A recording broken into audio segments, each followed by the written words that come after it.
দুঃখজনক হলেও সত্য, আমরা যারা দাঈল আল্লাহর ভূমিকায় আছি, আমরা যখন এই মানুষদেরকে, এই কওমকে যখন দ্বীনের সঠিক কথা বলতে যাই, যে বলি বাবা তুমি যেটা করছো এটা সঠিক এটা ভুল, তখন এই লোকগুলো আমাদের শত্রু হয়ে যায়। কেন ভাই? কারণ আপনি একটা জিনিস চিন্তা করেন, আমি যদি এখানে দাঁড়িয়ে আপনাদের পছন্দ মতো খুতবা দেই, তাহলে আপনারা সবাই খুশি হবেন, প্রয়োজনে বেতনও 2-1000 বাড়াবেন, হাদিয়া তোফা তো মাশাআল্লাহ অভাব হবে না। কিন্তু আমার কেন ঠেকা পড়ছে বলেন, যেগুলো আপনাদের জন্য উপকার না, সরি মানে আপনারা যেটাকে ভালো মনে করতেছেন না, এই কথাগুলো আমার কেন বলা দরকার বলেন? এর দ্বারা কি আমার সারানা লাভ আছে? লাভ তো নাই। কিন্তু কেন এটা বলতে হয়? কারণ দুনিয়ার মানুষ আমাকে শত্রু মনে করুক আর বন্ধু মনে করুক, আমার রবের কাছে কতটুকু আমি দায়িত্বশীল হিসাবে পরিচিত হচ্ছে এটা দেখার বিষয়। বোঝেননি আমার কথা? এই জন্য যে দেখবেন তার নিজের স্বার্থকে বিলীন করে দিয়ে আপনার পিছনে খেদমত করবে, সে আপনার প্রকৃত বন্ধু, তাকে অ্যাকসেপ্ট করেন। আর আমাদের এই সমাজে যদি আমরা বলি না আমাদের উপর অনেক হুমকি ধামকি আসবে, অনেক সমস্যা হবে, এই জন্য দাওয়াতি কাজ করা যাবে না, এটা বন্ধ, তাহলে আপনি বলেন আপনি আমি কোন কাতারে পড়তেছি? এই দাওয়াতি কাজ বন্ধের কথা তো কাফের মুশরিকরা বলেছিল, এখন মুসলিমদের মুখে কিভাবে শোভা পেতে পারে? দুঃখজনক হলেও সত্য, আমরা একটা মানুষকে নামাজে নিয়ে আসতে পারি না, আমরা একটা মানুষকে সঠিক তাওহীদ শিখাতে পারি না, কিন্তু যদি সেই ছেলেটা তাওহীদ শিখতে আসে, তখন আমি বলি এগুলো কতদিন চলবে? তখন বলি ছেলেটা জঙ্গি হয়ে যাচ্ছে, তখন বলি ছেলেটা উগ্র হয়ে যাচ্ছে, তখন বলি এই সমাজের সাথে ও একেবারেই কাট হয়ে যাচ্ছে, এই ছেলেকে ফিরানো দরকার। অনেক মুত্তাকি মানুষও নামাজ কালাম পড়ে, এই লোকগুলো এরকম কথা বলে। প্রিয় ভাই, আপনাকে সতর্ক করার জন্য আমি বলছি, আপনি দাওয়াত দিয়ে কতজনকে নিয়ে আসতে পারছেন? আর যদিও কেউ মসজিদে আসে, তার পিছনে আপনি যে বিভিন্ন অপবাদ দিচ্ছেন, এই ছেলেগুলো যদি আবার মসজিদ থেকে চলে যায়, এটা দায়ভার কি আপনি নিতে পারবেন? এরা যদি কিয়ামত অভিযোগ করে যে এই লোকটার কারণে আমি মসজিদে গিয়েছিলাম আবার ফিরে আসছি, তখন আপনি বলেন আল্লাহ আদালতে কিয়ামতে কি কৈফিয়ত দিবেন আল্লাহকে বলেন? যার কোনো প্রমাণ আপনার কাছে ছিল না, কিন্তু আপনি তাকে একটা অপবাদ দিয়ে দিলেন, তার মসজিদে আসলে বাধা তৈরি করলেন, দ্বীনের কাজে বাধা তৈরি করলেন। এই কাজটা তো কোনো মুসলিমের কাজ না, বরং এটা তো কুফফারদের কাজ, আপনি কেন হাতে নিলেন? এই দায়িত্ব আপনাকে কে দিল? কিন্তু আল্লাহ সুবহানাহু ওয়া তাআলা বলছেন সূরা আরাফের 2 নম্বর আয়াতে, আল্লাহ সুবহানাহু ওয়া তাআলা বলছেন তাআওয়ানু আলাল বিররি ওয়াত তাকওয়া ওয়া লা তাআওয়ানু আলাল ইসমি ওয়াল উদওয়ান। তোমরা তাকওয়ার কাজে, ভালো কাজে একে অন্যকে সহযোগিতা করো।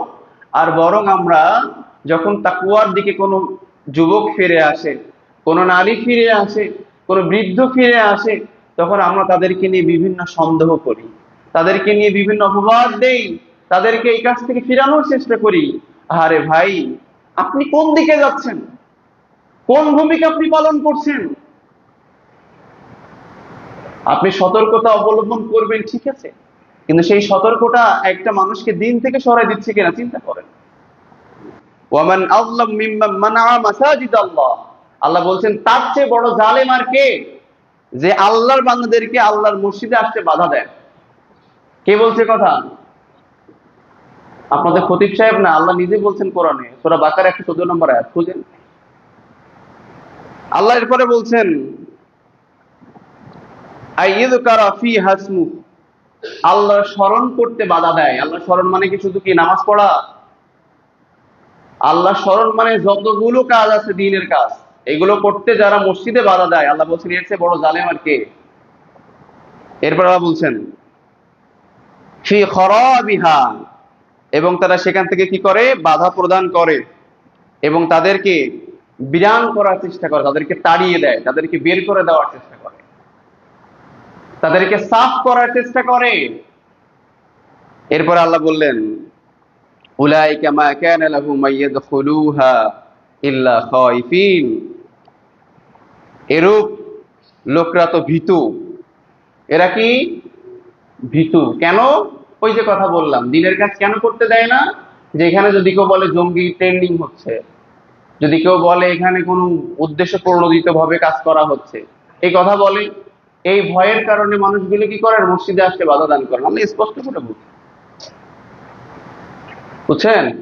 আমাদের পাশের ইসরায়েল যেটা, সেখানে মার খাচ্ছে কারা আর মারতেছে কারা? মুশরিকরা। তার মানে মনে হচ্ছে আয়াতটা আল্লাহ এখন নাজিল করছে, তাই না? এদের উদ্দেশ্য একটাই, কি জানেন? অখণ্ড ভারত প্রতিষ্ঠা করা। অখণ্ড ভারতের ম্যাপ কতটুকু তারা দিয়েছে বলেন তো? কোন পর্যন্ত? Myanmar, Bangladesh, India, Kashmir, Pakistan, Afghanistan, total জায়গায় তারা কি প্রতিষ্ঠা করতে চায়? হিন্দু রাজ্য প্রতিষ্ঠা করতে চায় এবং মুসলিমদেরকে উৎখাত করতে চায়। আপনি আমি কি মনে করছি যে শুধুমাত্র ওরা ওই এতটুকু করেই বসে থাকবে, ওদের উগ্রতা বেশি বাড়বে না? প্রতিনিয়তই ওরা মুসলিমদের উপরে হুমকি দিচ্ছে এবং সেটা প্রকাশ্যেই, এবং ওরা এটা করবে কিছু হলেও।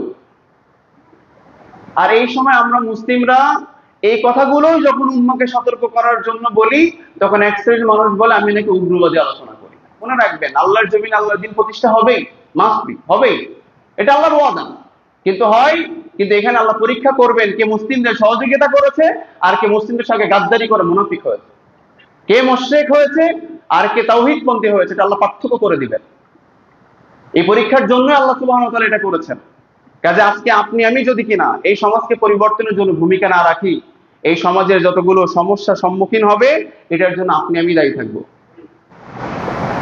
আজকের আলোচনাটা একেবারেই ইসলামের প্রাথমিক যুগে ইসলাম কিভাবে কোন অবস্থানে ছিল এবং কিভাবে ইসলামের এ দাওয়াত ধাপের পর ধাপ এগিয়ে এসেছে আমাদের পর্যন্ত, সে বিষয়গুলো নিয়ে আজকে সংক্ষিপ্তভাবে আলোচনা করার চেষ্টা করব ইনশাআল্লাহ।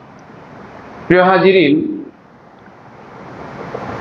আজকে যদি আমাদের বর্তমান উম্মার দিকে আমরা তাকাই, যেটা দেখতে পাচ্ছি, বলেন তো প্রকৃতপক্ষে যারা ঈমান এনেছে, দ্বীনের কাজ করতেছে, যারা দ্বীনের জন্য তাদের জীবন বিলিয়ে দিচ্ছে, এই লোকগুলো কি খুব শান্তিতে আছে? বরং পৃথিবীতে যারা এখন সবচেয়ে বেশি নির্যাতনের শিকার, তারা হচ্ছে যারা আল্লাহকে রব হিসেবে স্বীকৃতি দিচ্ছে, যারা বিশ্বনবী সাল্লাল্লাহু আলাইহি সাল্লামকে নবী হিসাবে তাদের প্রতিটা জীবনের আইডল হিসেবে গ্রহণ করেছে, তারাই তো আজকে সবচেয়ে বেশি নির্যাতিত, নাকি? তার মানে এই নয় যে আজকে আমি আবার ফিলিস্তিন নিয়ে কথা বলবো। আজকে এক ভিন্ন বিষয় নিয়ে কথা বলবো ইনশাআল্লাহ, টোটাল মুসলিম উম্মাহকে কেন্দ্র করে। কিন্তু দেখেন, বিশ্বনবী সাল্লাল্লাহু আলাইহি সাল্লাম তিনি যে সময় দাওয়াত দিয়েছিলেন, তখন মক্কার অবস্থাটা কি খুব সুন্দর ছিল? তাকে তিনি যখন দাওয়াতি কাজ শুরু করেছিলেন, আমার কথাগুলো আজকে ভালো করে বোঝার চেষ্টা করবেন। আমি গভীর কিছু বিষয় আলোচনা করার চেষ্টা করবো ইনশাআল্লাহ। আল্লাহ পাক যেন আমাকে তৌফিক দেয়। রব্বি ইশরাহ লি সাদরি ওয়া ইয়াসসির লি আমরি ওয়াহলুল উকদাতাম মিন লিসানি ইয়াফকাহু কওলি। আপনি খেয়াল করে দেখেন, মক্কার প্রাথমিক যুগে বিশ্বনবী সাল্লাল্লাহু আলাইহি সাল্লাম তিনি যখন দাওয়াতি কাজ শুরু করেছিলেন, যখন আল্লাহ সুবহানাহু ওয়া তাআলা তার উপরে ওহী দান করেন, ওহী নাজিল করেন, এই ওহী নাজিল করার মানে নবুয়ত প্রাপ্ত হওয়ার আগ পর্যন্ত বিশ্বনবী সাল্লাল্লাহু আলাইহি সাল্লাম সেই সমাজের নয়নমণি ছিলেন না? সেই সমাজের সবচেয়ে পছন্দের পাত্র ছিলেন না? সেই সমাজের মানুষের আমানত পর্যন্ত তার কাছে রাখা হতো, এতটা বিশ্বস্ত তিনি ছিলেন। সেই সমাজের মানে শ্রেষ্ঠ একজন মানুষ, এমনকি হাজরে আসওয়াদ নিয়ে চারটা দলের মধ্যে যে বিবাদ লিপ্ত হওয়া শুরু হচ্ছিল, রক্তক্ষয়ী এক যুদ্ধের আশঙ্কা শুরু হয়েছিল, সেই সমাধানও পর্যন্ত কে দিয়েছিল? বিশ্বনবী সাল্লাল্লাহু আলাইহি ওয়াসাল্লাম। সেই সমাজের এমনকি কোন নিরীহ মানুষ যদি কিনা তারা নির্যাতনের শিকার হতো, সেই নিরীহ মানুষদেরকে সমস্যার সমাধান দেওয়ার জন্য কাফেররা একটা সংঘ তৈরি করেছিল। সংঘটার নাম কি? হেলফুল ফুজুর। এটার উদ্দেশ্যই ছিল ন্যায় প্রতিষ্ঠা করা, মাজলুমদের সহযোগিতা করা। সে সময় থেকে এটা করে আসছে এবং সেখানেই বিশ্বনবী সাল্লাল্লাহু আলাইহি সাল্লাম ভূমিকা রেখেছিলেন। তো দেখেন, প্রত্যেকটা কাজেই ছোট হোক আর কারোর বড় হোক, প্রত্যেকটা ডিসিশনের ক্ষেত্রেই কাকে দরকার? মুহাম্মদ সাল্লাল্লাহু আলাইহি ওয়াসাল্লাম। এত বড় বিশ্বস্ত মানুষ, তিনি তারা দাওয়াতের শুরুতেই যখন বললেন, আমি যদি বলি এই পর্বতের পিছনে হিংস্র প্রাণী রয়েছে, যে আপনারা যদি কেন ওপাশে যান আপনাদেরকে হত্যা করে ফেলবে, আপনাদেরকে খেয়ে ফেলবে, আপনাদের উপর আক্রমণ করবে, আপনারা কি বিশ্বাস করবেন? সেই সমাজের মানুষ তারা কি বলেছিল? অবশ্যই বিশ্বাস করবে, তাই না? ঠিক একইভাবে যখন তারা বললেন, আমি যদি বলি এখান থেকে যাওয়ার পথে আপনাদেরকে কচুকাটা করা হবে, আপনারা কি বিশ্বাস করবেন? তখন তারা বলেছিল অবশ্যই বিশ্বাস করব, তাই না? ঠিক একই মানুষ যখন তিনি সাক্ষ্য নিলেন যে না, তিনি বিশ্বস্ত, তিনি আল আমিন, তিনি সাদিক, তিনি সালেহ, এই ব্যক্তিটি যখন বললেন আপনারা এতক্ষণ ধরে এতদিন যাবত যে ধর্মের উপরে আছেন এই ধর্মটি সত্য নয়, আমি আল্লাহর পক্ষ থেকে ঐশী বাণী প্রাপ্ত হয়েছি, আপনারা এই দাওয়াত গ্রহণ করেন। তখনই বলেন তো এই লোকগুলোকে আর সহ্য করতে পেরেছিল? পারে। তখন থেকে আক্রমণ শুরু। সে আক্রমণটা এমন ভাবে গড়িয়েছিল, আমি কয়েকটা নমুনা আপনাদেরকে আজকে বলবো, অবশ্যই আপনারাও অনেক কিছু জানেন, জাস্ট আমি বোঝানোর জন্য কথাগুলো বলছি, কারোর ব্যক্তিগত উদ্দেশ্য নয়। কারণ আমার দায়িত্ব আপনারা, বিশেষ করে এই উম্মাকে, যেহেতু আমি এখন খতিবের ভূমিকায় আছি, আমার জ্ঞান অল্প হোক আর বেশি হোক, আমার উচিত আমার জায়গা থেকে এই উম্মাকে সতর্ক করা। তাই কেউ শুনুক, কেউ মানুক বা না মানুক, তাই না? দুঃখজনক হলো সত্য, দুনিয়াতে যদি কেউ কোনো ব্যবসায়িক কৌশল আপনি কাউকে শিখাই দেন যে তুমি যে কৌশলটা ব্যবহার করতেছো এটা ভালো কোনো কৌশল না, আসো তোমাকে একটা কৌশল শিখাই দেয় যেটা করলে বিজনেসটা আরো বেশি ভালো হবে, বলেন তো ওই ব্যক্তিটাকে তাকে কি শত্রু মনে করবে? বরং বন্ধু মনে করবে। দুঃখজনক হলো সত্য, আমরা যারা দাঈ আল্লাহর ভূমিকায় আছি, আমরা যখন এই মানুষদেরকে, এই কওমকে যখন দ্বীনের সঠিক কথা বলতে যাই, যে বলি বাবা তুমি যেটা করছো সেটা সঠিক, এটা ভুল, তখন এই লোকগুলো আমাদের শত্রু হয়ে যায়। কেন ভাই? এটা মানে বরাবরই এটা চলে আসছে, একদম পৃথিবীর সূচনা থেকে নিয়ে কিয়ামত পর্যন্ত এভাবেই থাকবে। কিন্তু আপনাকে বুঝতে হবে প্রকৃত দায়ী কে। আপনার পক্ষে যে বেচারা ওয়াজ করে আপনার প্রকৃত দায়ী, এটা আপনি মনে করতে পারেন না। সব ক্ষেত্রে এটা সত্য না। কখন এমন হবে যিনি আপনার আপনার ভ্রষ্ট পথ থেকে ফিরিয়ে এনে সঠিক পথ দেখাতে চায়, তার দ্বারা আপনি অখুশি হলো, বুঝবেন সে আপনার প্রকৃত মহাব্বতের মানুষ, সে প্রকৃত পক্ষে আপনার বন্ধু। কারণ আপনি একটা জিনিস চিন্তা করেন, আমি যদি এখানে দাঁড়িয়ে আপনাদের পছন্দ মতো খুতবা দেই, তাহলে আপনারা সবাই খুশি হবেন, প্রয়োজনে বেতনও 2-1000 বাড়াবেন, হাদিয়া তোফা তো মাশাআল্লাহ অভাব হবে না। কিন্তু আমার কেন টাকা পড়ছে বলেন, যেগুলো আপনাদের জন্য উপকার না, সরি মানে আপনারা যেটাকে ভালো মনে করতেছেন না, এই কথাগুলো আমার কেন বলা দরকার বলেন? এর দ্বারা কি আমার সারানা লাভ আছে? লাভ তো নাই। কিন্তু কেন এটা বলতে হয়?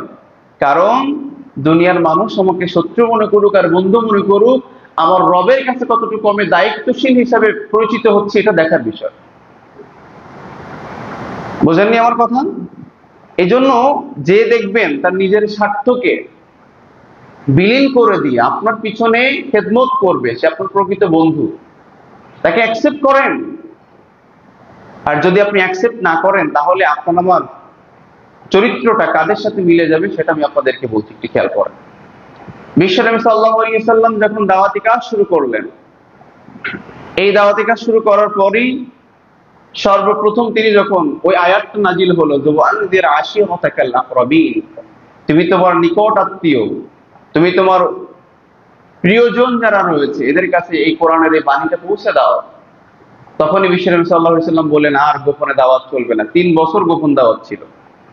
3 বছর গোপন দাওয়াতের পরেই তিনি প্রকাশ্যেই দাওয়াতি কাজ শুরু করলেন। এই দাওয়াতি কাজের প্রথম শত্রু অন্য ওই দূরের অন্য কোনো মুশরিক ছিল না, দূরের কেউ ছিল না। প্রথম শত্রু যিনি হয়েছিলেন তিনি কে?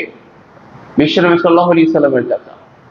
দুঃখজনক হলো সত্য, আমরা একটা মানুষকে নামাজে নিয়ে আসতে পারি না, আমরা একটা মানুষকে সঠিক তাওহীদ শিখাতে পারি না। কিন্তু যদি সেই ছেলেটা তাওহীদ শিখতে আসে, তখন আমি বলি এইগুলো কতদিন চলবে, তখন বলি ছেলেটা জঙ্গি হয়ে যাচ্ছে, তখন বলি ছেলেটা উগ্র হয়ে যাচ্ছে, তখন বলি এই সমাজের সাথে ও একেবারেই কাট হয়ে যাচ্ছে, এই ছেলেকে ফিরানো দরকার। অনেক মুত্তাকি মানুষও নামাজ কালাম পড়ে, এই লোকগুলো এরকম কথা বলে।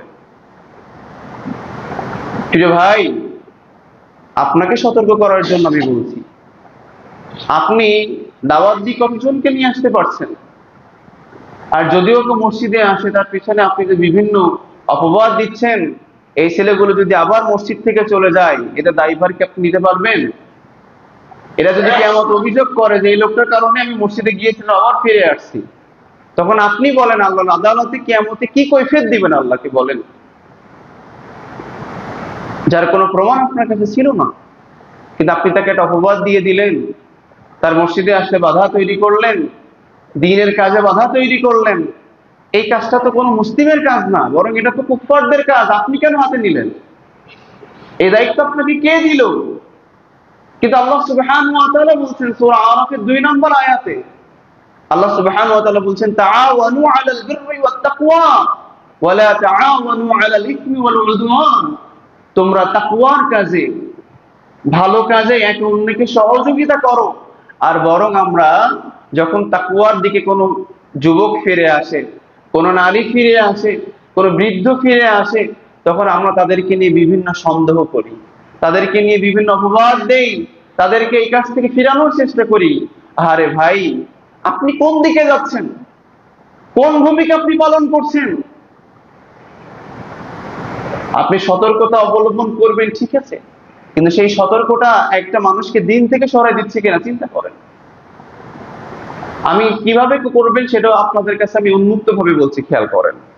বিশ্বনবী সাল্লাল্লাহু আলাইহি ওয়াসাল্লাম তিনি এবার কি করলেন? তিনি যখন প্রথমেই ওই দাওয়াতের কথা বললেন, প্রথমে তার শত্রু কে হলো? তার ঘরের মানুষ। কে? সে তার চাচা, এই আবু লাহাব। সেই প্রথমেই বিশ্বনবী সাল্লাল্লাহু আলাইহি ওয়াসাল্লামের শত্রু হলো। তখন বলল তাব্বালাকা ইয়া মুহাম্মদ আলি হাযা জামাতানা। হে মুহাম্মদ, তুমি ধ্বংস হও। এই জন্য কি আমাদেরকে জড়ো করেছে সময় অপচয় করার জন্য? তখন বিশ্বনবী সাল্লাল্লাহু আলাইহি সাল্লাম তিনি একেবারেই যেন আকাশ থেকে বললেন, যে লোকগুলো আমাকে এত বিশ্বাস করতো আর এই লোকগুলো এখন আমাকে এই কথা বলে। এই কষ্ট নিয়ে তিনি এবার ফিরে আসলেন। তারপর থেকে প্রকাশ্যে শত্রুতা। বিশ্বনবী সাল্লাল্লাহু আলাইহি সাল্লাম দেখেন এই আবু লাহাব কি করেছিল, এই কাজটা করেই শেষ করে নাই, সাথে সাথেই এই আল্লাহর দুশমনের বিরুদ্ধে আল্লাহ সুবহানাহু ওয়া তাআলা সূরা লাহাব নাযিল করেন। এটা আপনারা জানেন। এরপরে দেখেন সে বাসায় এসে তার 2 ছেলের সাথে বিশ্বনবী সাল্লাল্লাহু আলাইহি সাল্লামের মেয়ে বিয়ে দেওয়া ছিল। ভালো করে বুঝেন, কি বিয়ে দেওয়া ছিল? 2 মেয়ে, উম্মে কুলসুম এবং উম্মে রুকাইয়া, 2 জনকে বিয়ে দেওয়া ছিল। সে তার 2 ছেলেকে প্রভাবিত করে এবং তাদেরকে 2 মেয়েকে তালাক দিতে বাধ্য করে। চিন্তা করছেন? এরপরে তার স্ত্রী উম্মে জামিল, এই মহিলাটা ছিল প্রচুর পরিমাণে উগ্র। সে এই উগ্রতা বশত বিশ্বনবী সাল্লাল্লাহু আলাইহি ওয়াসাল্লামের জন্য যা করা দরকার সব শত্রুতা সে করে বেড়াতো, এবং সে ছিল বিশ্বনবী সাল্লাল্লাহু আলাইহি ওয়াসাল্লামের প্রতিবেশী করত। এমনকি সূরা লাহাব যখন নাজিল হয়, সে তখন বিশ্বনবী সাল্লাল্লাহু আলাইহি ওয়াসাল্লামের দিকে পাথর নিক্ষেপ করার জন্য গিয়েছিল, কিন্তু আল্লাহ পাক তার দৃষ্টি হরণ করে দিয়েছিলেন। এরপরে দেখেন একটা শত্রুতা, আপনি বুঝেন শুধুমাত্র দ্বীনের কারণে 2 জন মেয়েকে তালাক দেওয়া হয়েছে। এই মুহূর্তে এখন কি করণীয় আছে? শুধু দ্বীনের জন্য, অন্য কোনো উদ্দেশ্য ছিল না।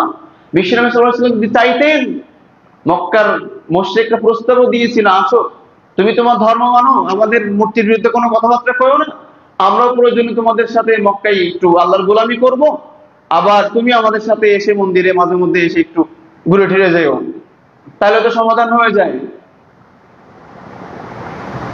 আমাদের দেশের আলেমরা এই ফতোয়া এখন বেছে নিয়েছেন। তারা তো এখন ওই মুসলিমদের সাথেও আছেন, আবার কুফফারদের সাথেও আছেন। কিন্তু এই সময়, যে সময় মুসলিমরা নির্যাতিত, নিষ্পেষিত, লাঞ্ছিত, বঞ্চিত, এই সময় এসে কি করা হলো?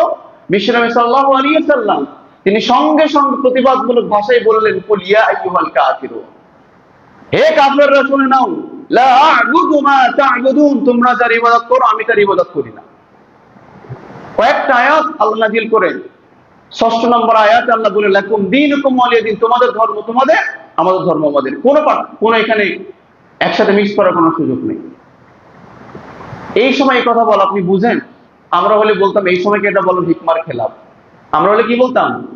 এই সময় এই কথা বলা হিকমার, বা এটা হিকমার খেলাফ, এটা মুনাফিক। আপনি যদি আল্লাহ তাওহীদের কথা আপনি নাই বলতে পারেন, তা আপনি তো মুনাফিক। হিকমা কোন জায়গায়?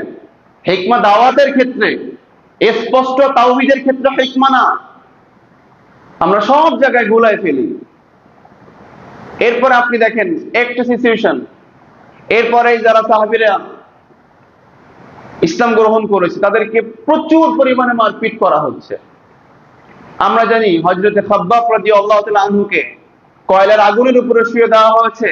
খাব্বাব রাদিয়াল্লাহু তাআলা আনহু বলছেন, শুধুমাত্র দ্বীনের কারণে আমাকে যখন কয়লার আগুনে শোয়ানো হলো, তখন আমি আমার নিজ কানে আমার পিছনের মাংসগুলো পোড়া, চর্বি দিয়ে আগুন নিভে যাওয়া আমি আমার নিজ কানে শুনতে পাচ্ছিলাম। বিলাল রাদিয়াল্লাহু তাআলা আনহু মাত্র হাবাসী দাস, শুধু ইসলাম গ্রহণ করার কারণে আমরা জানি উত্তপ্ত মরুভূমিতে তাকে শুয়ে দিয়ে পাথর চাপা দিয়ে ঠিক করে রাখা হয়েছে, চাবুক পিটানো হচ্ছে, তার জিহ্বায় কাটা ফুটিয়ে দেওয়া হচ্ছে। এরপরও তিনি আল্লাহর দ্বীন থেকে এক বিন্দু সরে যান নাই। এটা সেই দিন। এরপরে দেখেন আপনি বিশ্বনবী সাল্লাল্লাহু আলাইহি ওয়াসাল্লাম তিনি কাবা চত্বরে তিনি সালাতরত অবস্থায় সালাত আদায় করতেছেন। এই সালাতরত অবস্থায় বিশ্বনবী সাল্লাল্লাহু আলাইহি ওয়াসাল্লামের উপরেও কি করা হলো? উঠে নাড়ি ভুঁড়ি চাপিয়ে দেওয়া।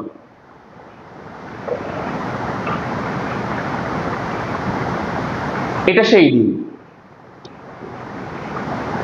এরপরও বিশ্বনবী সাল্লাল্লাহু আলাইহি ওয়াসাল্লামকে দাওয়াতি কাজ বন্ধ করেছেন। আর আমাদের এই সমাজে যদি আমরা বলি না, আমাদের উপর অনেক হুমকি ধামকি আসবে, অনেক সমস্যা হবে, এই জন্য দাওয়াতি কাজ করা যাবে না, এটা বন্ধ। তাহলে আপনি বলেন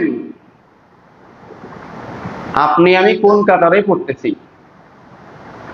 এই দাওয়াতি কাজ বন্ধের কথা তো কাফের মুশরিকরা বলেছিল, এখন মুসলিমদের মুখে কিভাবে শোভা পেতে পারে? আল্লাহু আকবার। কাজেই মুনাফিক হওয়া থেকে আমাদেরকে সাবধান থাকতে হবে প্রিয় ভাইরা। শুধু আমিন না, বুঝতে হবে আগে। দেখেন আল্লাহ সুবহানাহু ওয়া তাআলা কি বললেন। এমনকি আমরা কি করি, মসজিদে মানুষ দাওয়াতি কাজ করতে পারবে না, এক্ষেত্রে বাধা দেয়। এই বাধা শুধুমাত্র নতুন না, এই বাধাটা তৈরি হয়েছিল মুশরিকদের সময়। আল্লাহ এই ব্যাপারে দেখেন কোরআনে আয়াত নাজিল করে সূরা বাকারা 114 নম্বর আয়াতে আল্লাহ বললেন, আল্লাহ সুবহানাহু ওয়া তাআলা বললেন, ওয়ামান আযলামু মিম্মান মানাআ মাসাজিদাল্লাহ আই ইযকারা ফিহা ইসমুহু ওয়া সাআ ফি খরাবিহা উলাইকা মা কানা লাহুম আই ইয়াদখুলুহা ইল্লা খাইফিন লাহুম ফিদ দুনিয়া খিজি ওয়া লাহুম ফিল আখিরাতি আযাবুন আযীম। আল্লাহ বললেন যারা মসজিদে আল্লাহর বান্দাদেরকে আসতে বাধা দেয়, দেখেন আল্লাহ কি বলেন, আমি একদম ভেঙে ভেঙে আপনাদেরকে বলি। ওয়ামান আযলাম মিম্মান মানাআ মাসাজিদাল্লাহ, আল্লাহ বলছেন তার চেয়ে বড় জালেম আর কে, যে আল্লাহর বান্দাদেরকে আল্লাহর মসজিদে আসতে বাধা দেয়। কে বলছে কথা? আপনাদের খতিব সাহেব না, আল্লাহ নিজে বলছেন কোরআনে সূরা বাকারা 114 নম্বর আয়াত খুঁজেন। আল্লাহ এরপরে বলছেন আইয়ুযকারা ফিহা ইসমু, আল্লাহর স্মরণ করতে বাধা দেয়। আল্লাহর স্মরণ মানে কি শুধু কি নামাজ পড়া? আল্লাহ স্মরণ মানে যতগুলো কাজ আছে দ্বীনের কাজ, এগুলো করতে যারা মসজিদে বাধা দেয়, আল্লাহ বলছেন এর চেয়ে বড় জালেম আর কে? এরপর আল্লাহ বলছেন ফি খরাবিহা, এবং তারা সেখান থেকে কি করে, বাধা প্রদান করে এবং তাদেরকে বিরান করার চেষ্টা করে, তাদেরকে তাড়িয়ে দেয়, তাদেরকে বের করে দেওয়ার চেষ্টা করে, তাদেরকে সাফ করার চেষ্টা করে। এরপর আল্লাহ বললেন উলাইকা মা কানা লাহুম আইয়াদখুলুহা ইল্লা খাইফিন, এরূপ লোকরা তো ভীতু। এরা কি ভীতু? কেন? ওই যে কথা বললাম, দ্বীনের কাজ কেন করতে দেয় না? যে এখানে যদি কেউ বলে জঙ্গি ট্রেন্ডিং হচ্ছে, যদি কেউ বলে এখানে কোনো উদ্দেশ্য প্রণোদিত ভাবে কাজ করা হচ্ছে, এই কথা বলে, এই ভয়ের কারণে মানুষগুলো কি করে, মসজিদে আসতে বাধা দান করে। আমি স্পষ্ট করে বলছি, বুঝছেন? এরপরে দেখেন আল্লাহ কি বললেন, তাতে প্রবেশ করার সঙ্গত নয়। আল্লাহ বলেন এই ভীতু লোকগুলো তারা বলে এখানে প্রবেশ করা যাবে না, এখানে প্রবেশ করা সঙ্গত নয়, এবং তাদের জন্য আখিরাতে রয়েছে মহাশাস্তি। আল্লাহ বললেন এরা দুনিয়ার শাস্তির ভয় করে, সমস্যা না, একটু ওয়েট করো, এদের জন্য পরকালে আল্লাহ মহাশাস্তি ব্যবস্থা করে রাখছেন, এদেরকে পানিশমেন্ট ইচ্ছা মতো আল্লাহ সেখানে দিয়ে দেন। প্রিয় হাজিরিন, এই জন্য বুঝেন আমাদের কি করা দরকার। আপনি এবার আসেন, সেই ক্ষেত্রে ঠিক মক্কার হারামের চত্বরে মুসলিমদেরকে এভাবে নির্যাতন করা হচ্ছিল, বিশ্বনবী সাল্লাল্লাহু আলাইহি ওয়াসাল্লামের নিজের উপরেও কি চাপানো হয়েছিল? এই বোঝা চাপিয়ে দেওয়া হয়েছিল। তখনই বিশ্বনবী সাল্লাল্লাহু আলাইহি ওয়াসাল্লাম সেজদায় জন্য তার জীবন বেরিয়ে যেমন একটা অবস্থা, ফাতিমা যোহরা রাদিয়াল্লাহু তাআলা আনহা দ্রুত চলে আসলেন, এসে তার ওই ভুঁড়িগুলো সরিয়ে দিলেন। বিশ্বনবী সাল্লাল্লাহু আলাইহি ওয়াসাল্লাম তখন 7 অথবা 8 জনকে নাম ধরে ধরে বদদুয়া করেছিলেন। এবং রাবি বলতেছেন, বুখারীর বর্ণনায় হাদিসটি এসেছে বাবুল উযু অধ্যায়ে, বিশ্বনবী সাল্লাল্লাহু আলাইহি ওয়াসাল্লাম বলছেন যে মানে রাবি বলতেছেন যে আমি দেখলাম বদরের কুয়ার মধ্যে যে 7 জনের বা 8 জনের নাম ধরে বিশ্বনবী সাল্লাল্লাহু আলাইহি ওয়াসাল্লাম বদদুয়া করেছিলেন, তাদের লাশ এই কুয়ার মধ্যে আমি দেখেছি। বুঝছেন? এবার দেখেন সাহাবীদের জীবনে এরকম অনেক নির্যাতনের কথা আমরা জানি।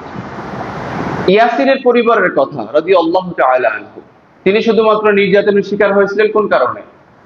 এই যে আমরা সুমাইয়া রাদিয়াল্লাহু আনহার কথা জানি, ইয়াসির রাদিয়াল্লাহু তাআলা আনহুর কথা জানি, এরপরে হচ্ছে আম্মার ইবনে ইয়াসির রাদিয়াল্লাহু তাআলা আনহুর কথা জানি। এই যে লোকগুলোকে নির্যাতন করা হয়েছিল কোন কারণে? শুধু ইসলামের কারণে। এই জামানায় বর্তমানে যারা মুসলিমরা মার খাচ্ছে তাও কোন কারণে বলেন? কিন্তু যারা দাওয়াতি কাজ, প্রকৃত আল্লাহর দ্বীনের কাজ করছেন, এরা কিন্তু মার খাচ্ছে না, এরা কিন্তু মার খাচ্ছে না। কিন্তু মনে রাখবেন, হয়তো এখন না খেলেও পরবর্তীতে অবশ্যই সবাইকে এরা ধরবে। কারণ এই কথা আমার না, আল্লাহ সুবহানাহু ওয়া তাআলা আমাদেরকে বলছেন। দেখেন কি বললেন আল্লাহ সুবহানাহু ওয়া তাআলা, বললেন লাতাজিদান্নাহুম আশাদ্দুন নাস আদাওয়াতাল লিল্লাযীনা আমানু ইয়াহুদা ওয়াল্লাযীনা আশরাকু। আল্লাহ সুবহানাহু ওয়া তাআলা সূরা মাইদার 82 নম্বর আয়াতের মধ্যে অনেক চমৎকার কথা বলেছেন, কিন্তু প্রথম আয়াতের প্রথম অংশটা আমি আপনাদেরকে বলছি। আল্লাহ সুবহানাহু ওয়া তাআলা বলছেন, তুমি অবশ্যই মুসলিমদের প্রতি শত্রু হিসাবে পাবে মানুষদের মধ্যে ইহুদিদেরকে। কাদের পাবে? ইহুদিদেরকে। এবং আরো পাবে কাদেরকে? মুশরিকদেরকে। আচ্ছা বলেন, ইহুদি এবং মুশরিকরা মক্কার জীবনে বিশ্বনবী সাল্লাল্লাহু আলাইহি ওয়াসাল্লামের সবচেয়ে বড় বাধা হয়ে থাকেনি? মক্কায় মুশরিকদের নির্যাতন আর মদিনাতে ইহুদিদের ষড়যন্ত্র। এই ইহুদিরা কয়েকবার বিশ্বনবী সাল্লাল্লাহু আলাইহি ওয়াসাল্লামকে মারার প্রচেষ্টা চালিয়েছিল, ইসলামকে ধ্বংস করার চেষ্টা করেছিল। এবং এদের সঙ্গে তাল মিলিয়েছিল কারা? মুসলিম নামধারী মুনাফিকরা, তাই না? তো এই যে তিনি যখন দাওয়াতের কাজ শুরু করে দিলেন, তখন তাদের বাধা হয়েছিল, প্রধান বাধা কারা? ইহুদিরা এবং মুশরিকরা। প্রিয় হাজিরিন, বলেন তো এখন মুসলিমদের সবচেয়ে বেশি মারতেছে প্রকাশ্যে কারা? ফিলিস্তিনের কথা যদি আমি বলি, সবচেয়ে আলোচিত বিষয়, কারা মারতেছে? আর আমাদের পাশের ইসরায়েল যেটা, সেখানে মার খাচ্ছে কারা আর মারতেছে কারা? মুশরিকরা। তার মানে মনে হচ্ছে আয়াতটা আল্লাহ এখন নাজিল করছে, তাই না? আল্লাহ বললেন এরাই মুসলিমদের সবচেয়ে বড় দুশমন।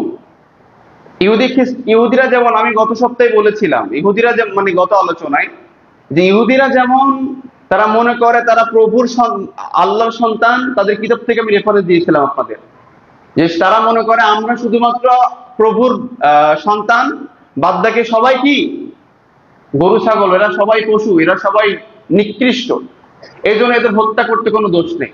এদের ছোট বাচ্চারা যখন জন্মগ্রহণ করে তখন এদেরকে শেখানো হয় যে তোমাদের সবচেয়ে বড় শত্রু হচ্ছে ইহুদি যারা, এই জন্য ওরা সবাইকে হত্যা করতে চায়। আমি বলেছিলাম ওদের শত্রু শুধুমাত্র মুসলিমরা না, প্রমাণও দিয়েছিলাম যে ওরা বিভিন্ন ভাবে ইউরোপে ওরা নির্যাতনের শিকার হয়েছে কয়েক দফায়, বলেছিলাম না? মনে আছে হয়তো আপনাদের। এরপরে দেখেন এই বর্তমান যে মাজুস যারা, মুশরিক যারা, এদেরও প্রধান শত্রু কারা? ইহুদি যারা, মানে হিন্দু যারা। এরাও কিন্তু মুসলিমদেরকে মারার ব্যাপারে এক, এবং এদের প্রধান শত্রু এরা, এই মুসলিমরাই ওদের প্রধান শত্রু।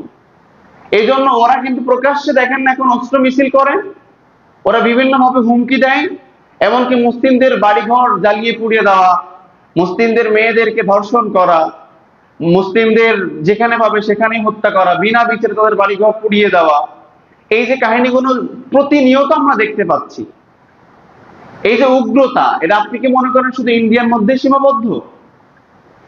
ওদের টার্গেট কি জানেন? যেমন ইহুদিদের টার্গেট আমি গত সপ্তাহে বলেছিলাম, গত আলোচনায় কোন পর্যন্ত বলেন তো, মনে আছে?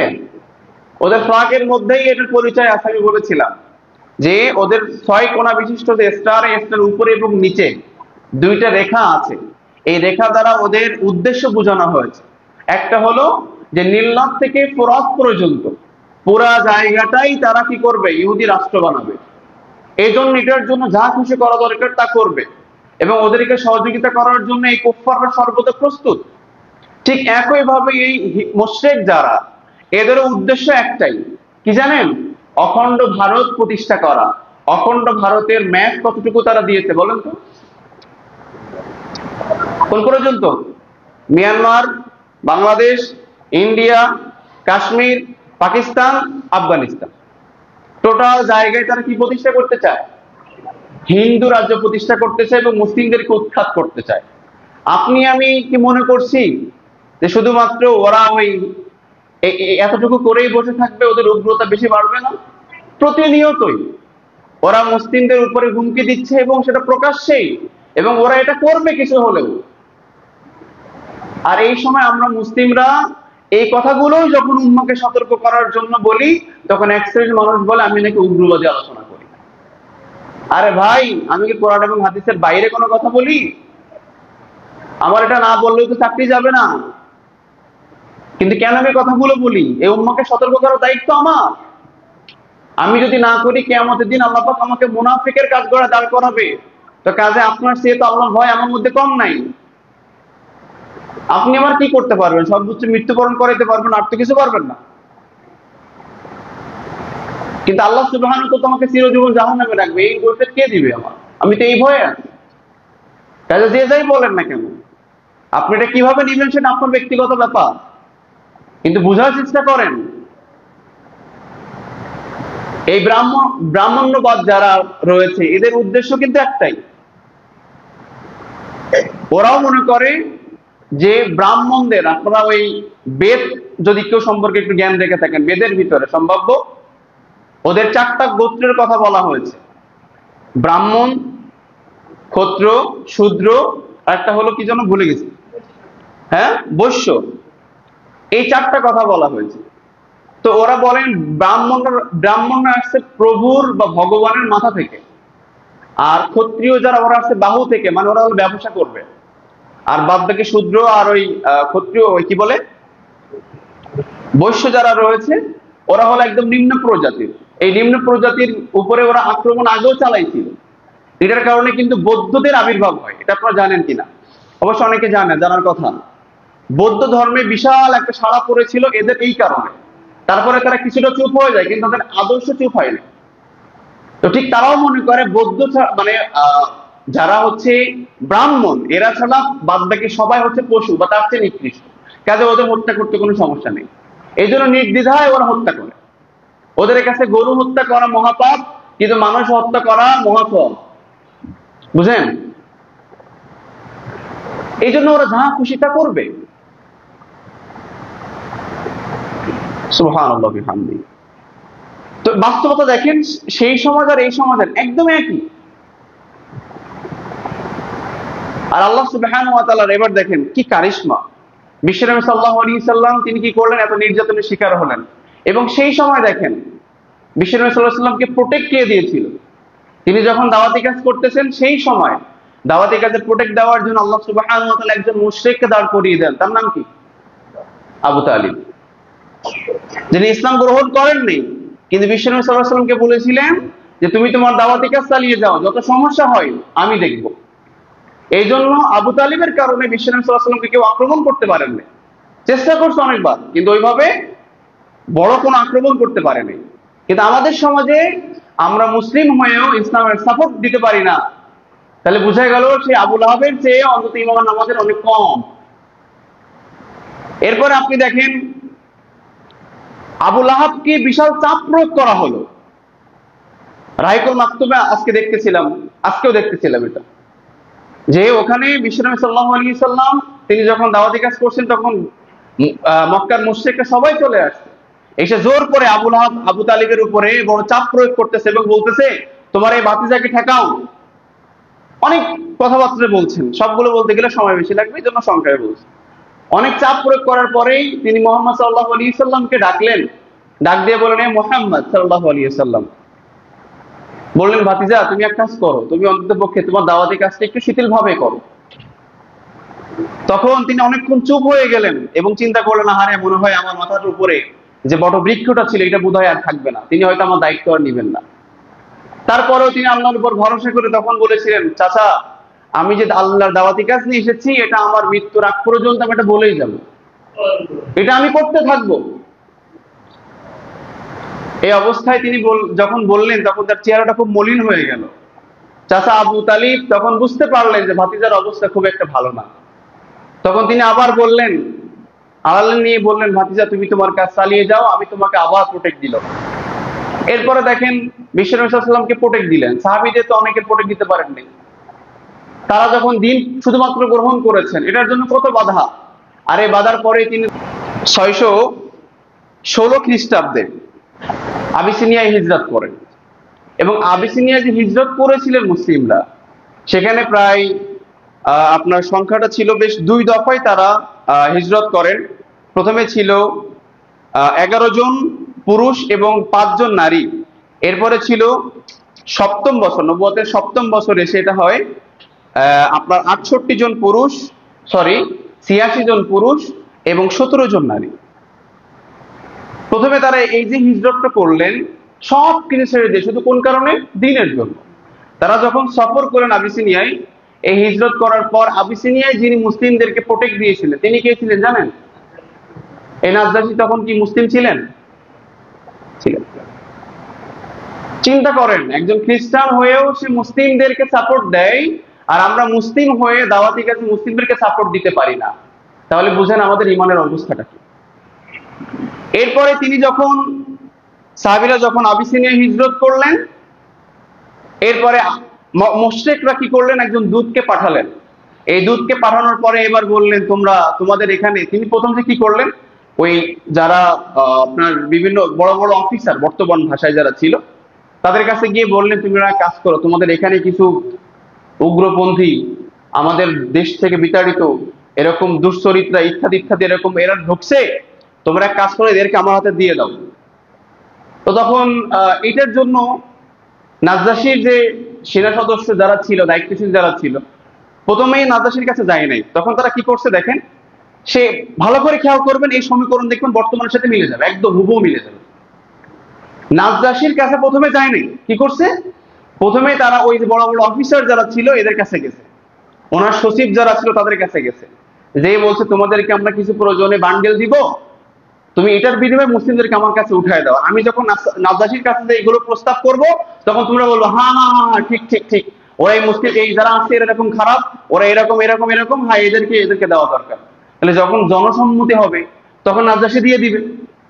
বুঝলেন? কিন্তু পাখানোটা কত সুন্দর।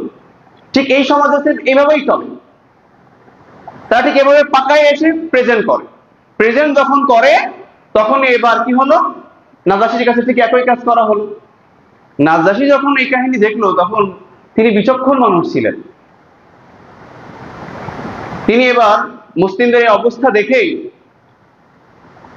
তিনি এবার বললেন, ঠিক আছে আমি তোমাদের মুখ থেকে কথা শুনবো না, তুমি আগে মুসলিম যারা আসছে মক্কা থেকে ওদেরকে নিয়ে আসো। এবং দেখেন নাজ্জাশীকে উস্কানোর জন্য কি কি কাজ তারা করলো। তারা বললেন, দেখেন সে আপনাদের ধর্ম পর্যন্ত মানে না, সে খ্রিস্টানদের খুব বড় একজন ধার্মিক ব্যক্তি ছিলেন, বললেন আপনাদের কথাও সে মানে না, কত বড় খারাপ তারা, তারা আপনাদের বিরুদ্ধে এরকম কথা বলে, ঈসাকে আল্লাহর সন্তান মনে করে না আলাইহিস সালাতু ওয়াস সালাম। তারা কি করে? তারা তো আল্লাহর দাস মনে করে, আল্লাহর গোলাম মনে করে। নাজ্জাশী বলেন, ঠিক আছে তাদেরকে পাঠাও। তাদেরকে পাঠানো হলো, তাদেরকে নিয়ে আসলো। নিয়ে আসার পরে এই লোকগুলো এবার কাকে প্রেজেন্ট করবেন? এর মধ্য থেকে হযরতে আবু জাফর ইবনে আবু তালিব রাদিয়াল্লাহু তাআলা আনহু তিনি দাঁড়িয়ে গেলেন। তিনি দাঁড়িয়েই এই প্রত্যেকটা প্রশ্নের খণ্ডন করলেন। তারপরেই ওই দূতকে পাঠিয়ে দেওয়া হলো, এরপরেই মুসলিমদেরকে সেখানে নিরাপদে জায়গা করে দেওয়া হলো। খুব সংক্ষিপ্ত হিস্টোরি, একদম মানে বিস্তারিত হিস্ট্রিকে সংক্ষিপ্ত বলার চেষ্টা করলাম। তো এইভাবেই মুসলিমদেরকে সহযোগিতা করে আসছে। এবার আপনি চিন্তা করেন, যদি মুসলিমরা সেই সময় চিন্তা করতো না ইসলাম প্রচার করা গোপনে গোপনে মানা এটাই ভালো, প্রচারের দরকার নেই, এগুলো বললেই সমস্যা, অমুক তমুক হ্যান ত্যান, দরকার নেই, আমরা অত নিজেরাই শুধু আমল করি, তাহলে বলেন তো দাওয়াতের এই হক কি আদায় হতো? আর আজকে আপনি আমি যে বসে আছি ইসলাম ধর্ম গ্রহণ করে খুব আনন্দ প্রকাশ করছি, আমরা কি আজকে মুসলিম হতাম নাকি ওই রাম মন্দিরে গিয়ে পূজা করতাম? কারণ এই সমাজে আমাদের কাছে দাওয়াত নিয়ে কারা এসেছেন? সাহাবীরা এসেছেন, তাবিঈরা এসেছেন। এই যাদের মাজারগুলোকে কেন্দ্র করে আজকে বিভিন্ন শিরকের আখড়া তৈরি হয়েছেন, ইনারা তো এই জমিনে এসেছেন দাওয়াতি কাজ করার জন্য। তারা দাওয়াতি কাজ করতে এসে তাদের জীবনের মায়া না করে তারা এই দাওয়াতি কাজ করেছেন, আল্লাহর দ্বীনে আল্লাহর রজ্জুকে আঁকড়ে ধরেছেন, আল্লাহর জমিনে আল্লাহর দ্বীন প্রতিষ্ঠার চেষ্টা করেছেন, তাদের জীবন, সন্তান, সম্পদ, জায়গা জমি সব বাদ দিয়ে। আপনি আমি কি করেছি? আল্লাহ যে বললেন কুনতুম খায়রা উম্মাতিন উখরিজাত লিন-নাস তা'মুরুনা বিল মা'রুফ ওয়া তানহাউনা আনিল মুনকার। তোমরাই তো উত্তম জাতি, যারা মানুষকে কি করবে? আল্লাহর দিকে আহ্বান করবে এবং তারা সৎ কাজের আদেশ করবে, অসৎ কাজের বাধা দিবে। দুঃখজনক হলেও সত্য, আমরা যখন অসৎ কাজের বাধা দিতে যাই, সৎ কাজের আদেশ মানুষকে দেই, তখনই এক শ্রেণীর মুসলিমরা আমাদের বিরুদ্ধে লেগে যায়। সুবহানাল্লাহ বিহামদি।